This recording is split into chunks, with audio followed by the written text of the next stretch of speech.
आज का वीडियो मेरे हिसाब से सबसे इंटरेस्टिंग टॉपिक में से एक होने वाला है। जैसे जैसे लेवल बढ़ता जा रहा है मुझे भी सिखाने में बहुत ही मजा आ रहा है। मतलब हम पहले बेसिक्स देख रहे थे, अब उसका एडवांस पार्ट देख रहे हैं, अब लेवल अप कर रहे हैं। हमने नॉर्मल डिस्ट्रीब्यूशन देखा, उसके बाद अब जो उसका एडवांस पार्ट है वो है लॉग नॉर्मल डिस्ट्रीब्यूशन। ये क्या होता है, कैसे करते हैं, इस वीडियो में जानेंगे। ये वीडियो को देखने वाला कोई भी स्टूडेंट, गारंटी देता हूं, इस वीडियो को देखने के बाद लॉग नॉर्मल डिस्ट्रीब्यूशन कहीं भी देखने की जरूरत नहीं है, क्योंकि जो भी इंपॉर्टेंट टॉपिक होते हैं वो सब मैं यहाँ पे क्लियर करूंगा। वीडियो में लेके चलता हूं आपको, और पीडीएफ में भी। ये पीडीएफ रही, इसको डबल क्लिक करके ओपन करता हूं। ओ अच्छा, जरा पीडीएफ थोड़ी सी उल्टी सुल्टी हो गई है, लेकिन कोई नहीं। ये हमारा पहला पेज था पीडीएफ का। ये देखो, एकदम सिंपल डेफिनेशन यहाँ पे है। डेफिनेशन नहीं समझ में आती है कोई बात नहीं, मैं आपको हिंदी में भी उसे समझाऊंगा। Log normal distribution is the continuous probability distribution. यानी कि जो हमारा लॉग नॉर्मल डिस्ट्रीब्यूशन होता है ये कंटिन्यूअस प्रोबेबिलिटी डिस्ट्रीब्यूशन के अंदर आता है। यानी कि जो कंटिन्यूअस रैंडम वेरिएबल है इसके अंदर इस्तेमाल किए जाते हैं, और वो उनके लिए एप्लीकेबल होता है। ये अब पूरा अब आपके कोई भी काम का नहीं है, इसे मत पढ़ो। यहाँ पे मैं आपको एकदम जो हेडलाइन है, जो कि एसेंस है, जो क्रक्स है, वो बताता हूं। If variable x is log normally distributed, then y equal to log of x has the normal distribution। इसका बोलने का मतलब यह है कि अगर x की जो वैल्यू है, x की वैल्यू अगर log नॉर्मली डिस्ट्रीब्यूटेड है, log नॉर्मली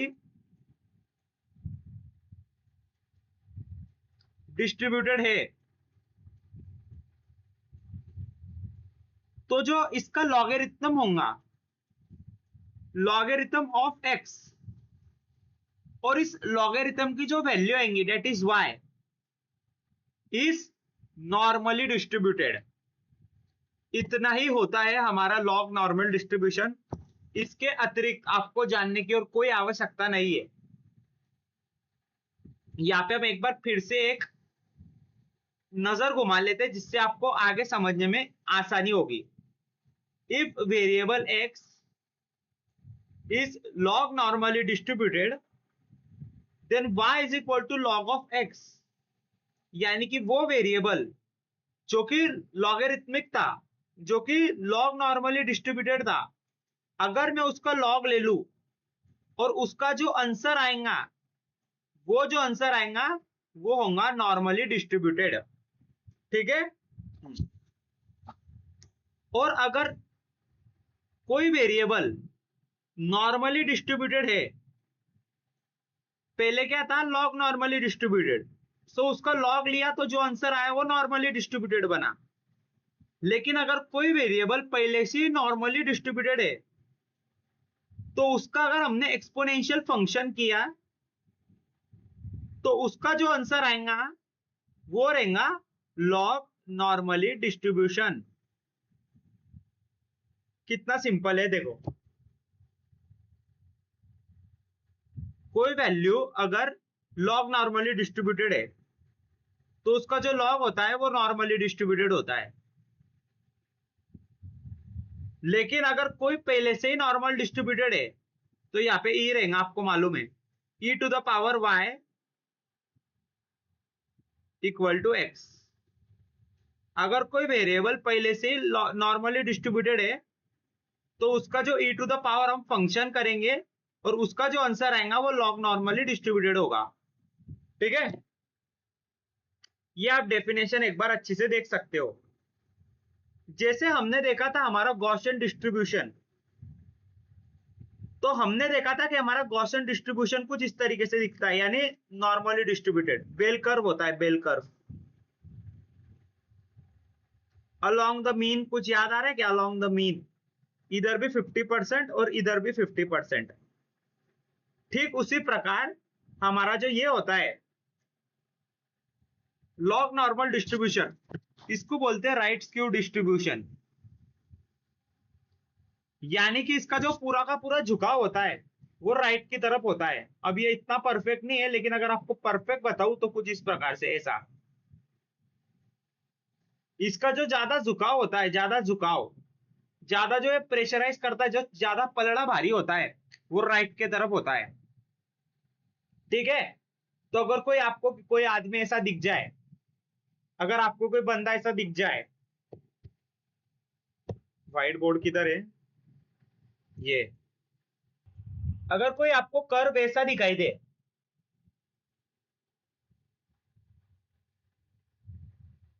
नहीं रे नहीं है दादा, नहीं, ये नहीं करना है, तो ये होता है हमारा नॉर्मली डिस्ट्रीब्यूटेड। लेकिन अगर कोई कर्व आपको ऐसा दिखाई दे,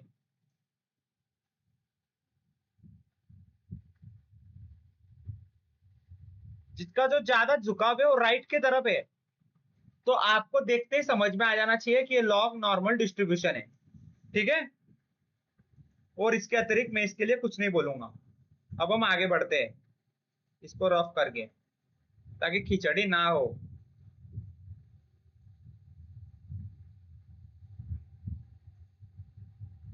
इधर भी मैंने वही बताया है, अगर x लॉग नॉर्मली डिस्ट्रीब्यूशन है तो उसका जो लॉगरिथमिक फंक्शन होगा, उसका जो आंसर आएगा वो होगा नॉर्मली डिस्ट्रीब्यूटेड। और अगर कोई नॉर्मली डिस्ट्रीब्यूटेड है तो उसका e टू द पावर अगर मैं करूंगा तो जो मेरा आंसर आएगा वो होगा मेरा लॉग नॉर्मली डिस्ट्रीब्यूटेड। अगर आपको लॉग नॉर्मली डिस्ट्रीब्यूशन से नॉर्मल डिस्ट्रीब्यूशन की ओर जाना है तो आपको ये फंक्शन का इस्तेमाल करना पड़ेगा, और अगर आपको फिर से रिटर्न आना है तो आपको ऐसा करना पड़ेगा। ठीक है। और अब इसका एकदम बेसिक रियल लाइफ एग्जांपल अगर हम देखें तो वेल्थ डिस्ट्रीब्यूशन जो है मैंने मेरे कोर्स में सीखा था, उसका एकदम बेस्ट एग्जांपल मेरे को लगा है कि मैं आपको दूं।